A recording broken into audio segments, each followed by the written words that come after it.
Hello magical minds dear. Discriminative listening के बाद अब हम comprehension listening, critical listening and evaluative listening के बारे में बात करने जा रहे हैं। तो सबसे पहले कॉम्प्रिहेंशन लिसनिंग देखते हैं। तो डिस्क्रिमिनेटिव लिसनिंग में हमने ये देखा था कि आप अलग अलग साउंड्स की जो है आप पहचान कर पाते हैं कि कौन सा साउंड एक साउंड से दूसरे साउंड जो है वो अलग है। इस चीज़ का जो सेंस होता है वो आप डिस्क्रिमिनेटिव लिसनिंग में जो बच्चा है बचपन से जो है डेवलप कर रहा होता है। अब कॉम्प्रिहेंशन लिसनिंग की बात करें, कॉम्प्रिहेंशन का मतलब होता है किसी चीज़ को समझना। तो कॉम्प्रिहेंशन लिसनिंग की जब हम बात करते हैं तो इसका मतलब ये होता है कि जो चीज़ हमने सुनी उसको हमने बहुत अच्छे से समझ लिया। तो समझने के लिए सबसे पहली बात हमारी वोकैबुलरी बहुत अच्छी होनी चाहिए। जिस भी लैंग्वेज में चीज़ को हम सुन रहे हैं उसके जो शब्द हैं, उसके जो वर्ड्स हैं वो हमारे फिंगर टिप्स पे होने चाहिए। हमें ग्रामर की पूरी तरीके से नॉलेज होनी चाहिए। हमें उस लैंग्वेज के सिंटैक्स यानी कि सेंटेंस मेकिंग कैसे होती है इसकी पूरी तरीके से नॉलेज होनी चाहिए, तभी हम उस चीज़ को प्रॉपर तरीके से समझ पाएंगे। तो आप ये कह सकते हैं कि किसी चीज़ को समझने के लिए ऑब्वियस सी बात है सुनने के साथ साथ विजुअल कंपोनेंट्स जो हैं, मतलब कि जो चीज़ें हमें दिखाई देती है, जो सामने वाले की बॉडी लैंग्वेज जो होती है उससे भी हम चीज़ों का अंदाज़ा लगाते हैं कि हाँ उस प्रॉपर पूरे चीज़ का सेंस क्या है।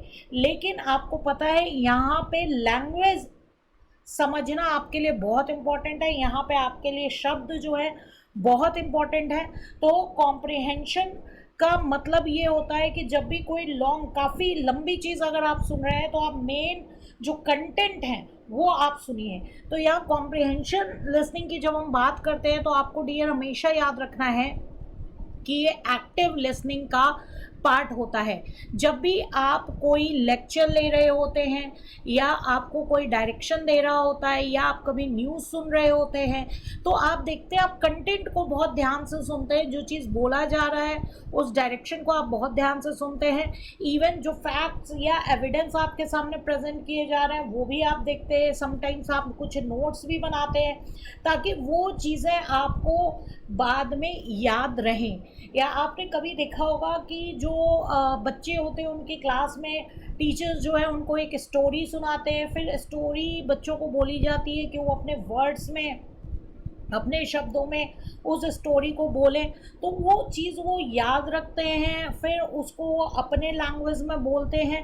तो ये भी किसका पार्ट होता है? कॉम्प्रिहेंशन लिसनिंग का पार्ट होता है। ये भी कॉम्प्रिहेंशन लिसनिंग ही होती है।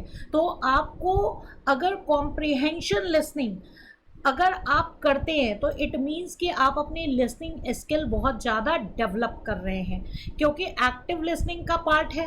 तो यहाँ पे आपको चीज़ों पे फोकस करना पड़ेगा, ध्यान देना पड़ेगा, कंटेंट को ध्यान से सुनना पड़ेगा और उस चीज़ों को आपको याद रखना पड़ेगा। तो डियर आप ध्यान से तभी सुनेंगे ना जब आपको वो लैंग्वेज आती हो।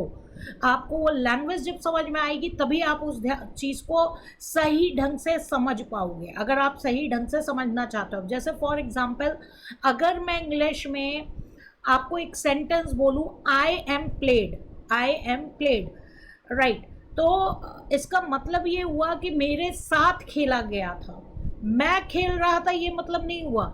आई एम प्लेइंग होता है यहाँ पे प्ले वर्ड का थर्ड फॉर्म है। तो आई एम प्लेड यानी कि मेरे साथ खेला गया था। तो ये वाली जो चीज़ है आपको पता होना चाहिए कि हाँ इंग्लिश में ग्रामर के रूल क्या होते हैं, उनका प्रॉपर सिंटैक्स क्या होता है। अगर आप इंग्लिश लैंग्वेज को सुनकर समझना चाहते हैं, इवन आपके एग्ज़ाम में भी कॉम्प्रिहेंशन लिसनिंग का प्रैक्टिकल पार्ट होता है। कई सारे एग्ज़ाम्स में प्रैक्टिकल पार्ट भी होता है जिसमें एक जो कन्वर्सेशन है या कोई स्टोरी है या कोई पैराग्राफ है, उनको सुनाया जाता है और फिर उस पर बेस्ड क्वेश्चन भी पूछे जाते हैं, तो वो भी आपका कॉम्प्रिहेंशन लिसनिंग का ही पार्ट होता है। तो आई होप आपको कॉम्प्रिहेंशन लिसनिंग समझ में आ गया होगा। इसके बाद हम बात करने जा रहे हैं क्रिटिकल लिसनिंग की। क्रिटिकल लिसनिंग क्या होती है? क्रिटिकल लिसनिंग की ज़रूरत हमें तब पड़ती है जब हम किसी चीज़ के रिगार्डिंग डिसीजन मेकिंग करते हैं, जब हम किसी चीज़ का इवैल्यूएशन कर रहे होते हैं, यानी कि देख रहे होते हैं कि क्या सही है और क्या गलत है, कुछ डिसाइड कर रहे होते हैं, अपना एक ओपिनियन हमें बनाना होता है। सबसे पहले मैं आपको एग्जांपल दूं, आप सपोज कोई महंगी चीज़ खरीदने जा रहे हैं, आप आईपैड खरीदने जा रहे हैं, आप कार खरीदने जा रहे हैं, कोई भी चीज़ आप खरीदने जाते हैं, आप पहले जब शोरूम में जाते हैं और सेल्समैन आपको बहुत सारे उसके फीचर्स बताता है, तो आप जो भी चीज़ें पढ़ते हैं, सुनते हैं, देखते हैं, पहले आप प्रॉज एंड कॉन्स देखते हैं। आप देखते हैं कि हाँ उसका क्या स्ट्रेंथ है, क्या वीकनेस है, आप सेल्समैन से क्वेश्चन करते हैं।